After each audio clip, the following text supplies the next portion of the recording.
we have ourselves a situation. We fasted, but we only realized what the point was now. The fast is over. What do? The good news is that today, the 17th of Tammuz, is the beginning of the tshuva time for Am Yisrael. If you ever wanted to start doing tshuva, this is exactly the time. 17th of Tammuz is the beginning of the disaster. There's the next 3 weeks, every single day really bad things happen throughout history, culminating with Tisha B'Av. On Tisha B'Av, we lost the 2 temples. We got bad decrees from Hashem, not only for the 2 temples, but also for staying in the desert for the next 40 years. A lot of really, really horrible things happened throughout history, both in the Torah, as well as just regular history that we know, recorded history that we know of. Even major events that happened during the Holocaust, a lot of really bad things happened on Tisha B'Av. It's actually such a spiritually negative day for Am Yisrael that all the beaches in Israel put a red flag in the ocean because the most amount of drowning happens on Tisha B'Av. So they tell people don't even go into the water.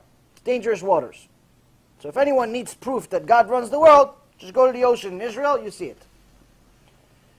Unless you go inside, then you won't be able to report it to the rest of us. So the point here is that we have another big fast coming up. The big fast that's coming up is in Tisha B'Av. It's in 3 weeks. But this fast is much, much bigger than this one. The one we had today is big, but Tisha B'Av is much bigger.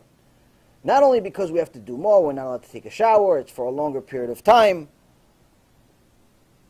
You don't have the option, at least if you want to remain a righteous Jew, you don't have the option of sleeping all day. You have to go to shul, you have to pray. You have to do tshuva, but you have to get to a point of crying. Someone who doesn't cry on Tisha B'Av kind of missed the point. Why cry on Tisha B'Av? You cry because you don't have the Bet HaMikdash.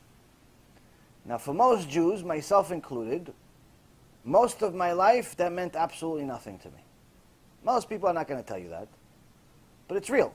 For most people in the world, myself included, most of my life, Baruch Hashem, recently it's changed, but for most of my life, when people tell me, yeah, we don't have the Bet HaMikdash, okay, so build a new one. We don't have it. Hashem, give us a new one. Whatever. Look, it's 2,000 years ago. Leave me alone. What's it to me that there's no building? Okay, so if Hashem wants us to have the building, He'll give us a building. If Hashem really cared about this building, thinking it's just a building, then He just build a building. And if not, He'll hire somebody. What's it to me that we don't have this Bet HaMikdash? Now, most people are not going to tell you this. And the reason why is because they still want to show face and go to synagogue. If you tell people, listen, I don't really care that the Bet HaMikdash is destroyed. I'll tell you, listen, do me a favor, find a new shul. Find a new community, maybe even find a new religion. Don't talk to us anymore. It's like if you tell people, the Holocaust, people ask, where was God during the Holocaust? The real answer is, He was there. He did it. That's the answer. He was pressing the buttons. He did it. Nothing happens in the world without Hashem doing it. Nothing. A leaf has to ask God for permission if it wants to fall off the tree. A leaf. Every tree has tens of thousands of leaves. A leaf wants to fall off the tree. Says, I'm weak. I want to fall. Hashem says, not yet. Wait another week. A week later, can I fall? No, you know what? Wait another week. A leaf has to ask for permission if he's going to fall off a tree. Hashem cares about the leaf. The prophet Job said, Hashem, maybe you made a mistake. Maybe instead of Eyov, it's Oyev. Maybe you mistook my name. Instead of saying that I'm Eyov, your prophet that loves you, you thought of me as an enemy, but I'm not an enemy. I love you.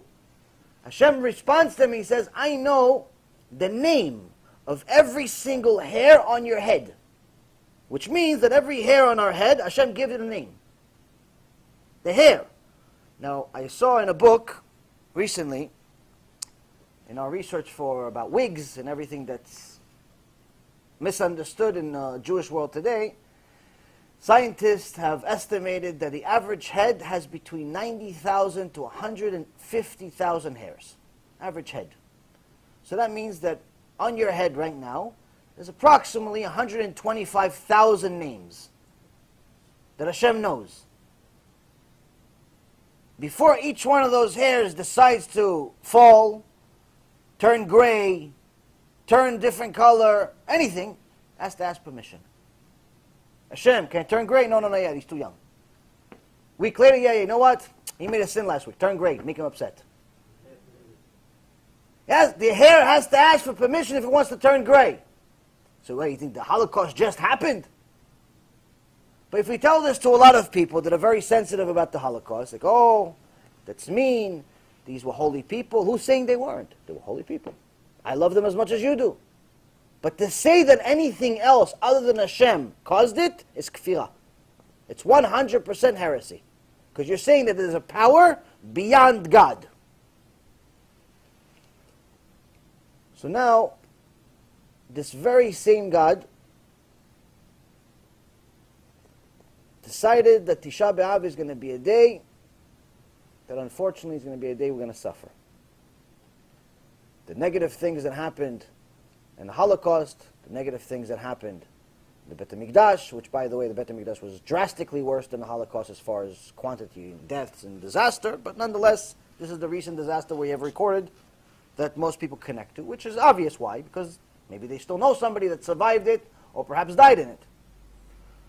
No questions asked. But if you tell people, listen, I don't feel bad that the Bet HaMikdash was destroyed. Like really, inside I don't feel bad. They're going to tell you, hold on. They're going to tell you, listen, there's something wrong with you. You should change Keilah. So now the response is, then on Tisha B'Av, when you show up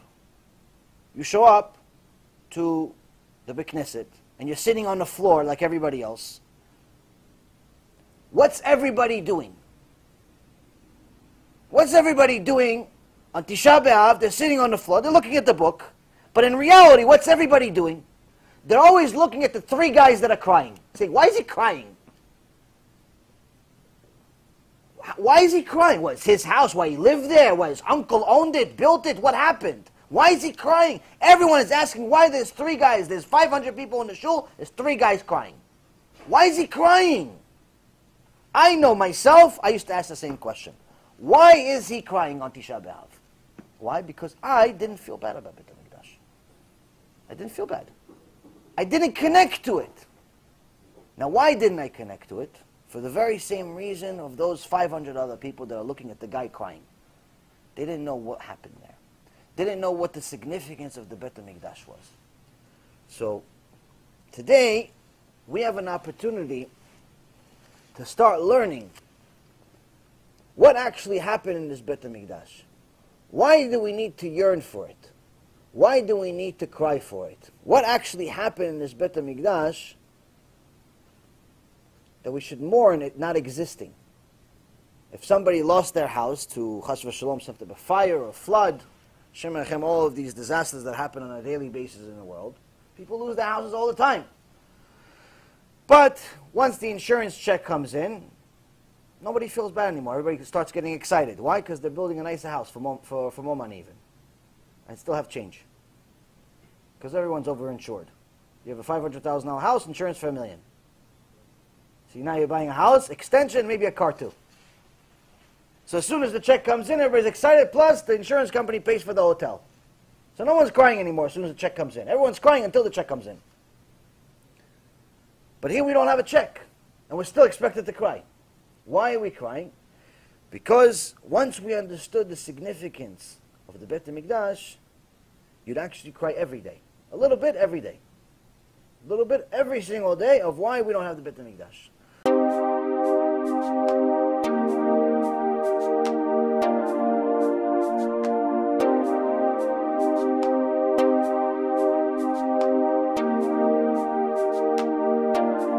Let me know what you think, and make sure to share it, because other people need to learn too.